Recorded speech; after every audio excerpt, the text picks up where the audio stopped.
행복이란 뭘까? 그런 생각을 해보신 적이 있습니까? 일반적으로 사람들에게 물어보면 행복이 뭔가?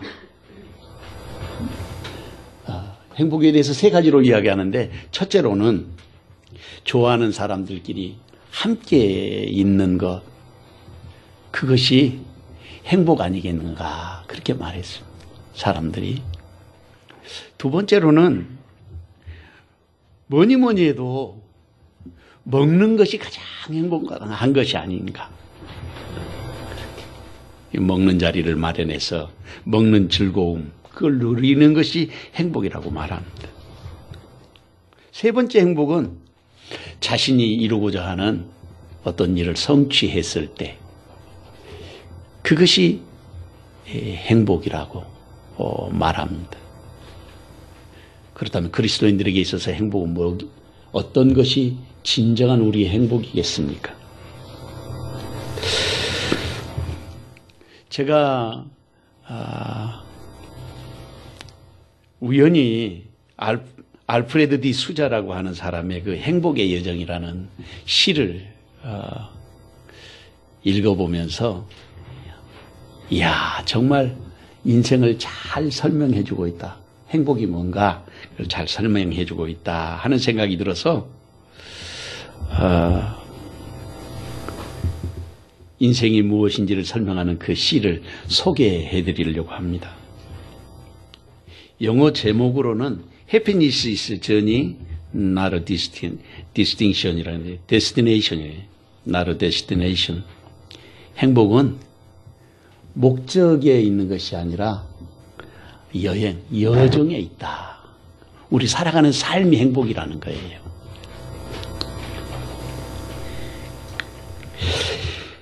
행복은 여정이지 목적지가 아니다. 오랫동안 나는 진짜 인생이 시작될 것이라 생각했다. 하지만 그 길에는 항상 먼저 겪어야 할 역경들이 있었는데 미처 끝내지 못한 일, 견뎌야 할 시간, 갚아야 할 빚과 같은 것들이 없다. 그 모든 역경들이 내 인생이었다는 것을 마침내 내가 깨달았다. 이 생각이 내게 깨닫게 해준 것은 행복으로 가는 길은 없다. 그 길 자체가 행복이다. 그러니 당신이 가진 모든 순간을 소중히 여기고 시간은 누구도 기다려주지 않는다는 것을 명심하라. 그런 시입니다. 알프레드 디 수자가 어떤 사람인지 알면 이 말이 더 가슴에 와닿을 수 있을 것입니다. 우리가 얼마나 부끄러운 삶을 살고 있는지, 또 투정하고 불평하고 원망하고 살았는지 알 수 있습니다. 이 알프레드 디 수자는 6살 때 소아마비를 앓았습니다. 그리고 18살 되었을 때 열차로 교통사고를 당해서 하반신 마비가 왔습니다. 8차례나 되는 척추 수술을 하고 그리고 다리를 절단하는 그런 고통 속에 삶을 살았습니다. 늘 그 고통, 통증 때문에 모르핀 주사를 맞아서 그 모르핀 중독으로 힘든 인생을 살다가 47살의 세상을 떠났습니다. 지금 소개한 시가 바로 그 사람의 시예요. 말씀을 준비하면서 세상에서 가장 행복한 사람이란 어떤 사람일까 하는 질문을 던져봤습니다. 본문에 하나님은 그렇게 말씀하고 있습니다. 11절 말씀을 보면 그뿐 아니라 이제 우리로 화목하게 하신 우리 주 예수 그리스도로 말미암아 하나님 안에서 또한 즐거워하느니라. 하나님 안에서 즐거워하는 사람, 그 사람이 행복한 사람이고 그 사람이 이 세상을 사는 동안에 가장 소중한 사람이 아닐까. 그 자리에 주님이 지금 저와 여러분을 부르고 계시는 것입니다. 이 귀한 은총이 저와 여러분에게 함께 하시기를 주님의 이름으로 축원합니다. 첫째로 우리는 하나님의 영광을 바라고 즐거워하는 사람들입니다. 본문 1절에서 4절 말씀을 다 같이 한 목소리로 읽어보겠습니다. 그러므로 우리가 믿음으로 의롭다 하심을 받았으니 우리 주 예수 그리스도로 말미암아 하나님과 화평을 누리자. 또한 그로 말미암아 우리가 믿음으로 서 있는 이 은혜에 들어감을 얻었으며 하나님의 영광을 바라고 즐거워하느니라. 다만 이뿐 아니라 우리가 환난 중에도 즐거워하나니 이는 환난은 인내를, 인내는 연단을, 연단은 소망을 이루는 줄 알미로다. 아멘. 본문을 시작하면서 우리가 믿음으로 의롭다 하심을 받은 사람들이라고 말씀하고 있습니다. 그래서 우리가 당연히 받을 분복이 있는데 그것이 예수 그리스도로 말미암아 하나님과 화목하게 되는 그 화평을 누리는 자가 되라고 말하고 있습니다. 이 말씀을 좀 더 구체적으로 살펴보면 우리가 믿음으로 의롭다 하심을 받았으니 라고 하는 말은 예수님이 나를 위해서 십자가에 달려 돌아가셨다는 사실을 우리가 믿는 순간에 의롭다 하심을 인정해 주신다는 것입니다. 그런데 헬라어 성경을 보면 이 말씀이 동사이면서 과거 분사 수동태 형태로 쓰이고 있어요.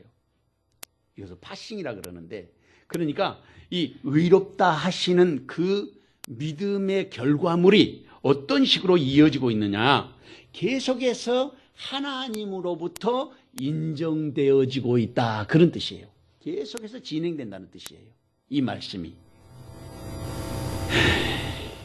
그 산스크리트를 공부를 하려고 제가 시작을 좀 하긴 했는데 알파벳도 제대로 공부를 못했어요.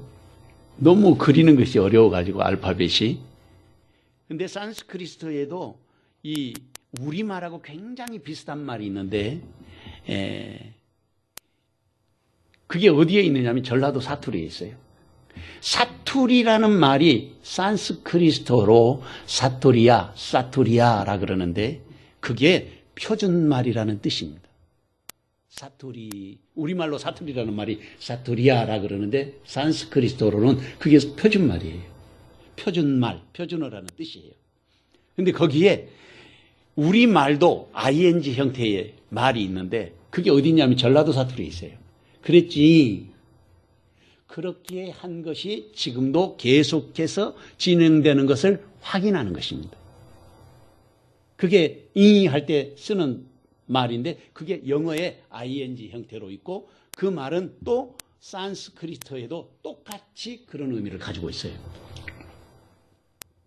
다시 오늘 본문의 말씀으로 돌아와서 봤을 때 하나님께서 우리를 믿음으로 의롭다 하셨다고 했을 때 그 의롭다는 말이 계속해서 하나님께서 공급을 해 주시는 거예요.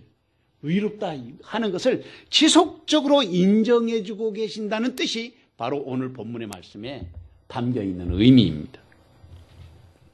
그리고 우리가 주 예수 그리스도로 말미암아 하나님과 화평을 누리자, 이렇게 지금 말씀하고 있는데 1절에서 이것은 우리가 자발적으로 혹은 능동적으로 화평에 참여하는 자가 되어야 한다, 그런 뜻이에요. 가만히 있으면 누리는 것이 아니라 그것을 참여하는 자가 되어야 한다, 그런 의미로 이 본문의 말씀이 기록되어 있다는 것입니다. 그러니까 단순하게 평화라는 말을 넘어서서 복합적인 의미를 갖고 있는데 사전적인 의미로는 첫째로는 안전, 둘째로는 번영, 셋째로는 행복이라는 뜻이에요. 이게 화평이라는 말, 평강, 화평, 평화, 이것이 에이레네라고 하는 말인데 이게 세 가지 의미를 가지고 있는 거죠. 안전을 누린다, 또 번영을 누린다, 또 행복하게 되어진다, 그런 뜻이거든요, 이것이. 그러니까 단순하게 평강, 하나님 앞에서 우리가 화평을 누리자, 샬롬을 누리자 하는 이 말은 그냥 단순하게 평화로운 것을 말하는 것이 아니라 하나님 안에서 우리가 누리는 번영을 의미한다, 복합적인 의미를 가지고 있다, 그렇게 말할 수 있습니다. 그러니까 우리가 예수 그리스도로 말미암아 하나님과 화평을 누리자 말씀하고 있는 말씀 속에서 이미 하나님께서 우리에게 주신 그 번영과 평화와 안정을 누리는 자가 되어야 한다. 그런 뜻이에요. 이미 주신 것을 가지고 누리는 자가 되어야 한다. 그것을 말하고 있는 것입니다.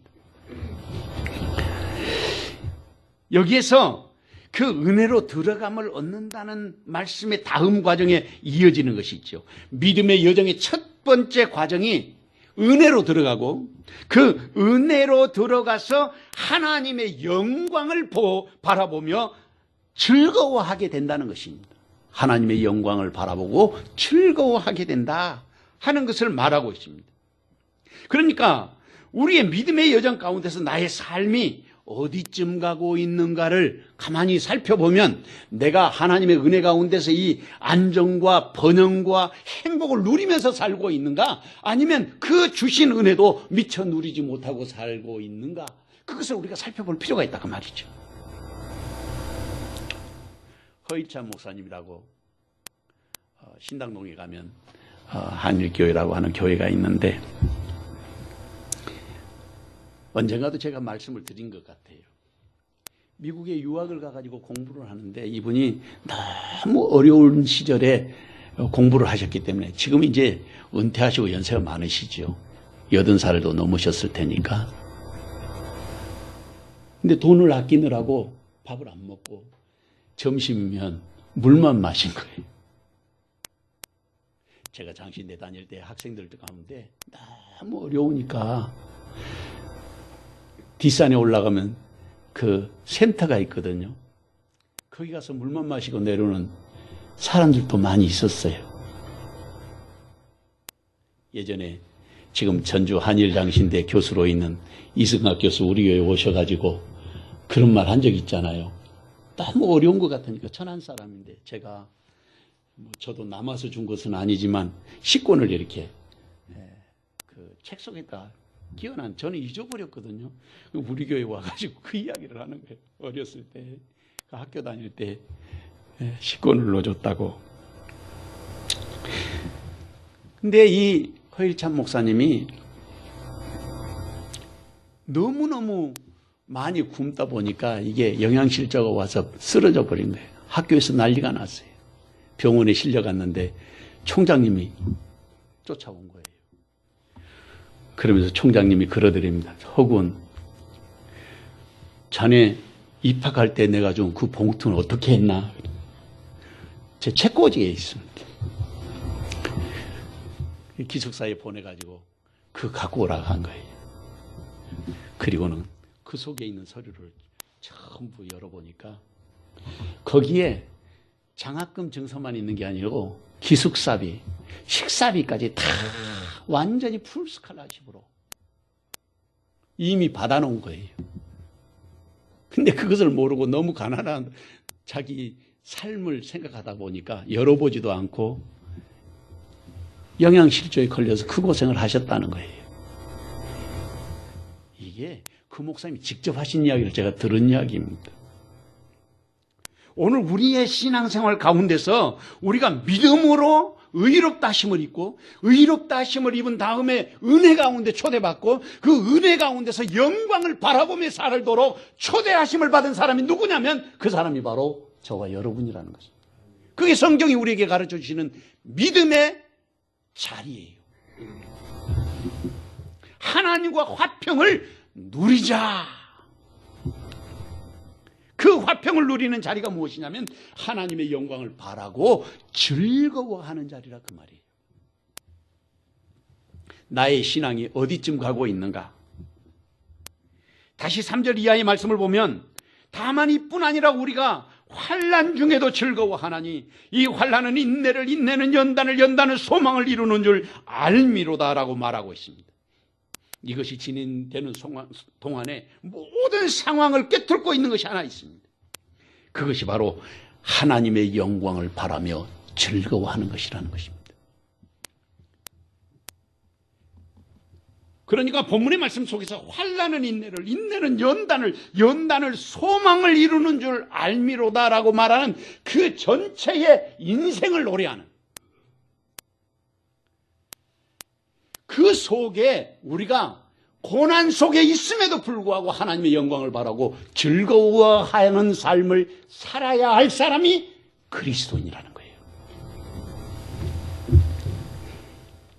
그러니까 이것이 동시적인 인생에 대한 우리 삶에서 진행되는 것이라고 설명할 수 있을 것입니다.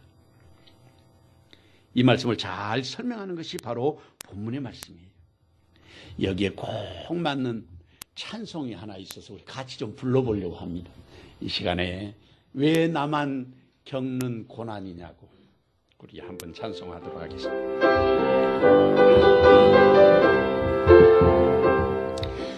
왜 나만 겪는 고난이냐고 불평하지 마세요. 고난의 뒤편에 있는 주님이 주실 축복 미리 보면서 감사하세요. 너무 견디기 힘든 지금 이 순간에도 주님이 일하고 계시잖아요. 남들은 지쳐 앉아 있을지라도 당신만은 일어서세요. 힘을 내세요. 힘을 내세요. 주님의 손 잡고 계시잖아요. 주님이 나와 함께함을 믿는다면 어떤 역경도 이길 수 있잖아요. 힘을 내세요. 힘을 내세요.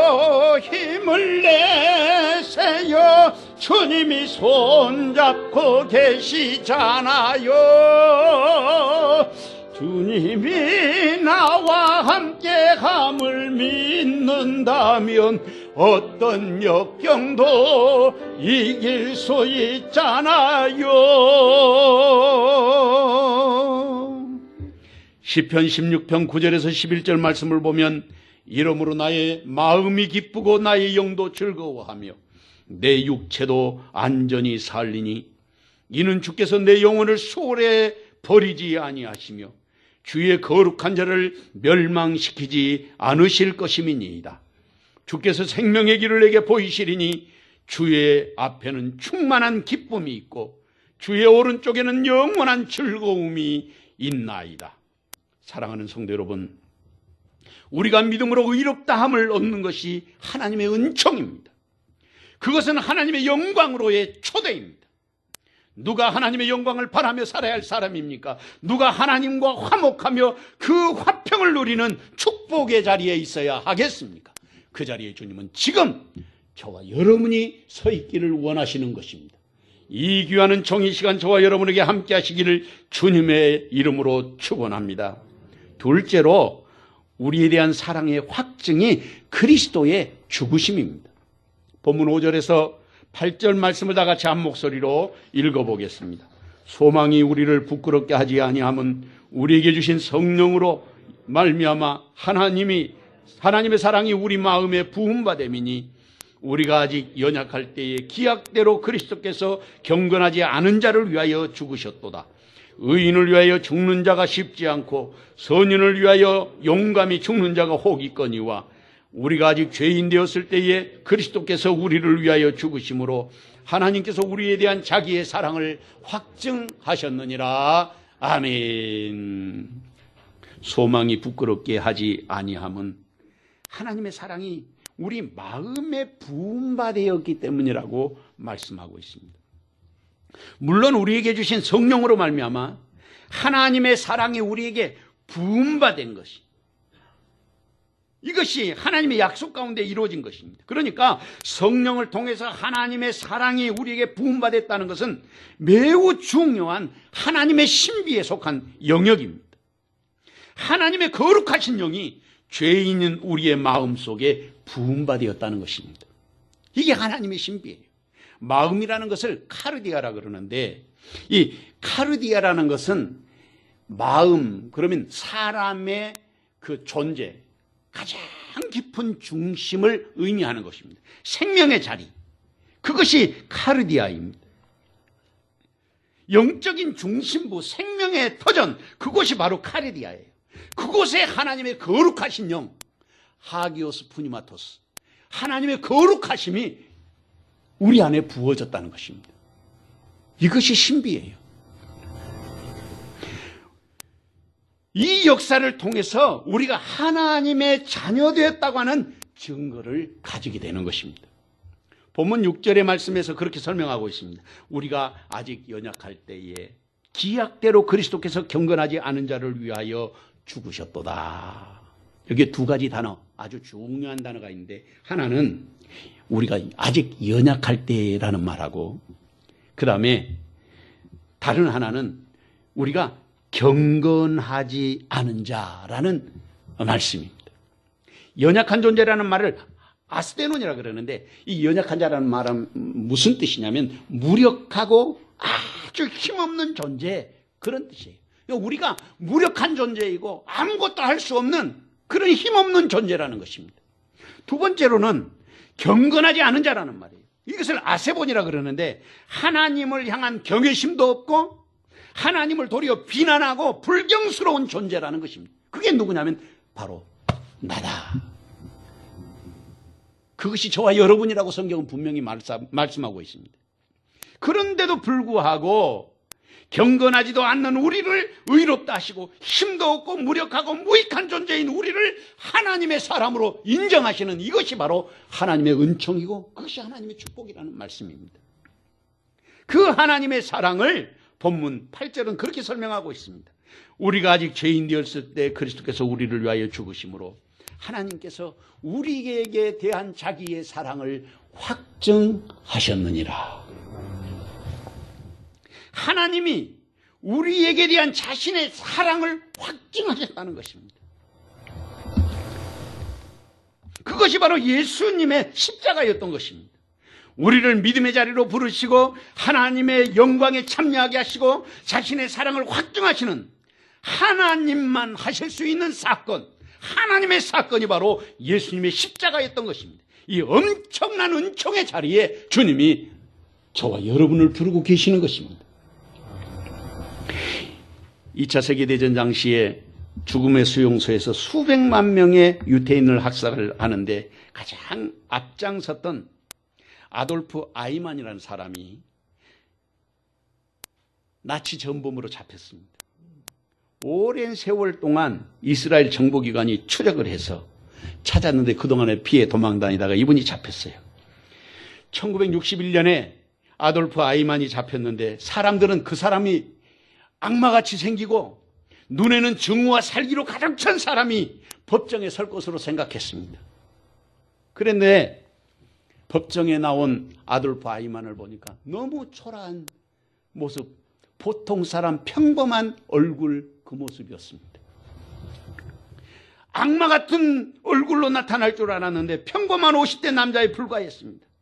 수많은 인명을 뺏어간 자신의 잘못에 대해서 그가 처한 상황 속에서 자신은 자기가 맡은 일을 최선을 다해서 했다는 것입니다. 그렇기 때문에 법적으로 나는 무죄라고 그렇게 말했습니다. 그 말 때문에 온 세상 사람들이 더 경악했습니다. 그것이 바로 우리의 자화상일 수 있습니다. 하나님을 떠난 인간은 하나님을 알지도 못하고 경건할 수도 없는 존재였습니다.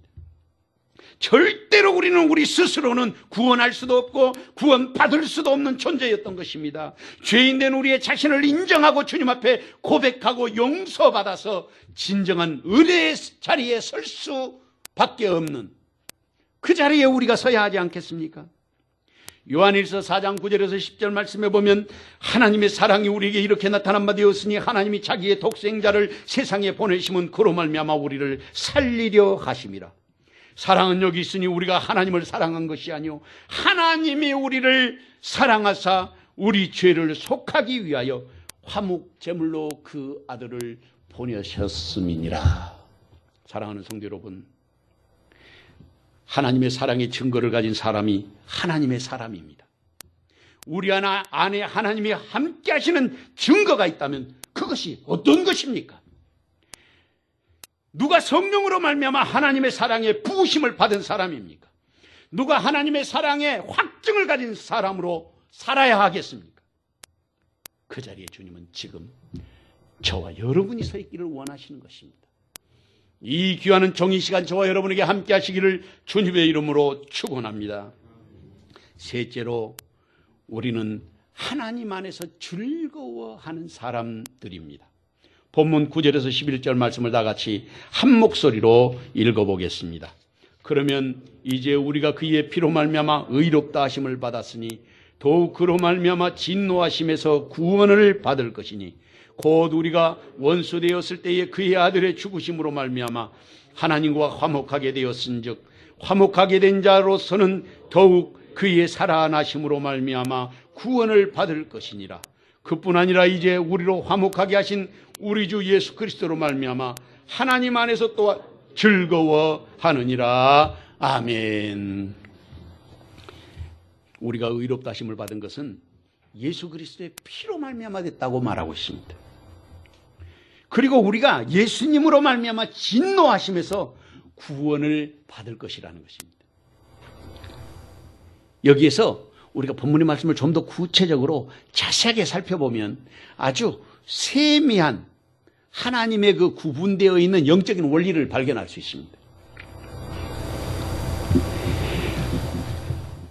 우리가 의롭게 된 것은 성경을 살펴보면 그게 과거형으로 기록되어 있어요. 그러니까 우리가 예수를 믿을 때 그때 하나님께서 우리를 의롭다 하신 거예요. 과거형으로 되어 있으니까. 어법 속에서 우리가 예수님을 믿는 순간에 우리를 의롭다 하셨다는 것입니다. 그리고 우리가 하나님의 진노하심에서 구원을 받을 것은 미래형으로 기록되어 있어요.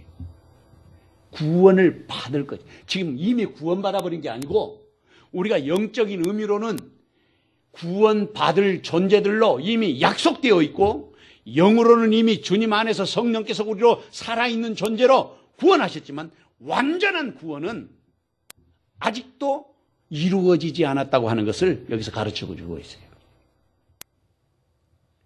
왜냐하면 지금도 우리는 고통 속에서 살아가잖아요. 하나님의 나라는 죽음도 없고 눈물도 없고 고통도 슬픔도 없는 나라가 하나님의 나라인데 아직 우리는 늘 인생의 괴로움 속에서 살아가지 않습니까? 그것이 여기에 성경 말씀 속에 있는 거죠. 하나님의 진노하심에서 구원하심을 받을 것이라고 하는 거예요. 이 말씀을 조금 더 구별해서 생각해 보면 하나님의 진노하심이 마지막에 임할 거라는 것입니다. 누구에게 임하느냐? 믿음 없는 자들에게.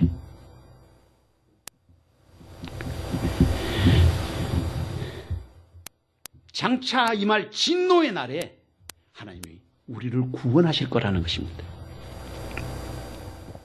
그리고 다시 성경은 말씀하시기를 우리가 하나님의 아들 예수님의 죽으심으로 우리가 원수 되었을 때에 하나님과 화목하게 되었기 때문에 더 분명하고 확실한 것은 다시 살아나신 예수님, 부활하신 예수님으로 인해서 구원받는 것은 틀림없는 사실이다. 그것을 지금 약속하고 있는 거예요.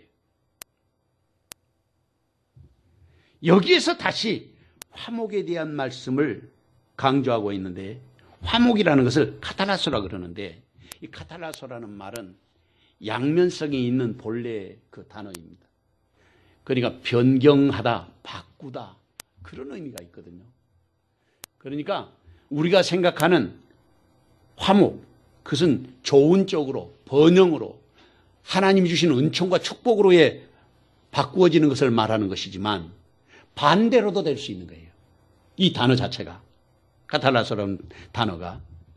그렇기 때문에 여기에서 말씀 속에서 우리에게 바꾸다, 변경하다, 화해하다 이런 의미로 사용되고 있지만 성경에서 사용하는 의미는 어떤 것이냐면 우리가 기도하고 고백하고 회개하고 죄를 자복해서 하나님의 진노가 은총으로 바뀐다. 그런 의미를 가지고 있는 것입니다. 그러니까 그런 의미를 생각하면서 다시 본문의 11절 말씀을 보면 그뿐 아니라 이제 우리로 화목하게 하신 우리 주 예수 그리스도로 말미암아, 화목하게 하신 그 말은 저주와 그리고 완전히 멸망할 수밖에 없는 자리에서 하나님의 은총과 사랑으로 하나님이 주시는 영원한 영광의 자리에 우리를 초대하셨다는 것입니다.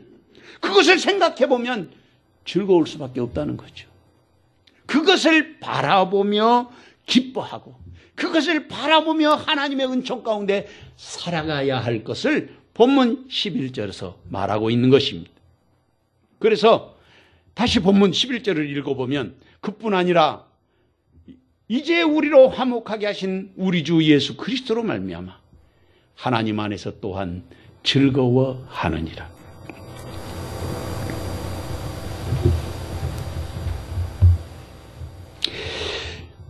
옛날 말에 농부는 꿈속에서도 물이 마르면 안 된다고 합니다. 농부의 가장 큰 즐거움이 몇 가지가 있는데, 첫째는 자식 입에 밥이 들어가는 것이 그게 기쁨이라고 합니다. 자식들의 입에 밥이 들어가는 것이 기쁨이라 그래요. 두 번째 기쁨이 있는데, 가물었을 때에 논에 물이 들어가는 것, 물대는 것이 기쁨이라고 합니다. 요즘 사람은 농사를 안 지니까 그걸 잘 모르는데, 이 논에 물대는 철이 되면 그 물 때문에 집안 싸움이 나고 심지어는 살인사건까지도 나는 일이 예전에는 있었어요. 못 심을 때 비가 내리지 않으면 농부의 속이 타는 것입니다. 지금은 우리나라가 지산지소를 잘해서 그런 어려움이 없지만 정말 우리 어렸을 때는 하늘만 바라보고 사는 그런 그 농부들이 너무 많았거든요.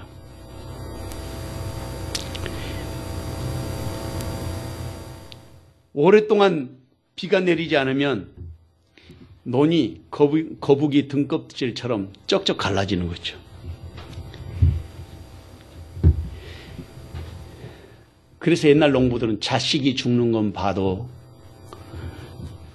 곡식 죽는 건 못 보는 것이 농부의 마음이다. 그런 이야기도 있습니다.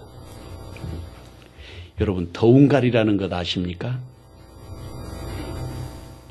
오래된 이야기고 먼 이야기 같지만 그리 오래되지 않은 이야기들인데, 가뭄으로 논에 모를 심을 때가 됐는데 비가 오지 않아가지고 완전히 바짝 마른 거예요. 그러면 농부는 그때도 놀지 않고 그 논을 계속해서 갈아엎는다고 합니다. 먼지가 풀풀 날 때까지 논을 갈아엎어요.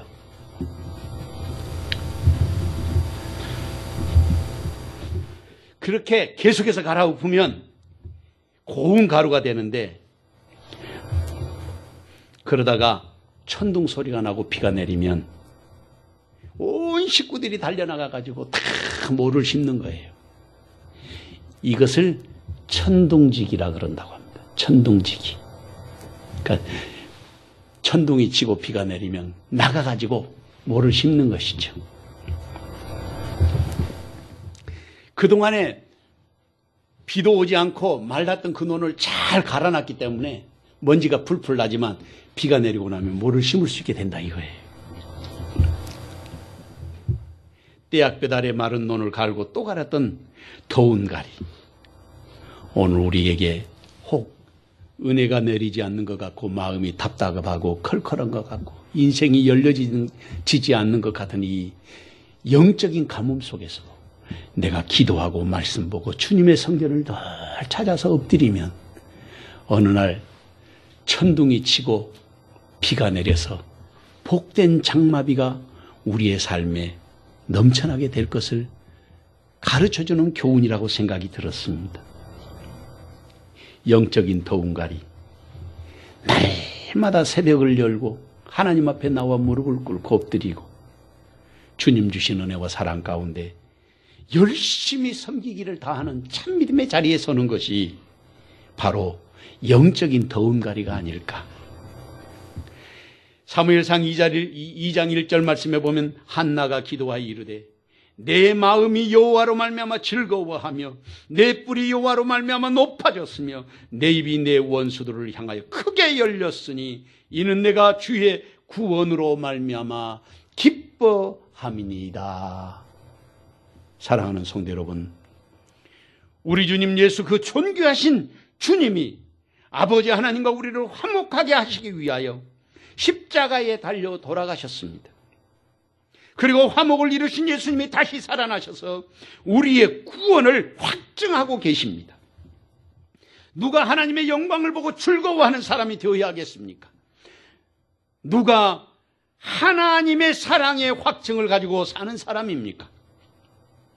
누가 하나님 안에서 그 영광을 바라며 즐거워하는 삶을 살아야 하겠습니까? 그 자리에 주님은 지금 저와 여러분을 부르고 계시는 것입니다. 이 귀한 정의 시간 저와 여러분에게 함께 하시기를 주님의 이름으로 축원합니다. 사랑하는 주님, 주의 은혜와 사랑을 감사합니다. 아버지께서 주신 참된 사랑과 은혜가 우리 가운데 넘쳐나게 하시고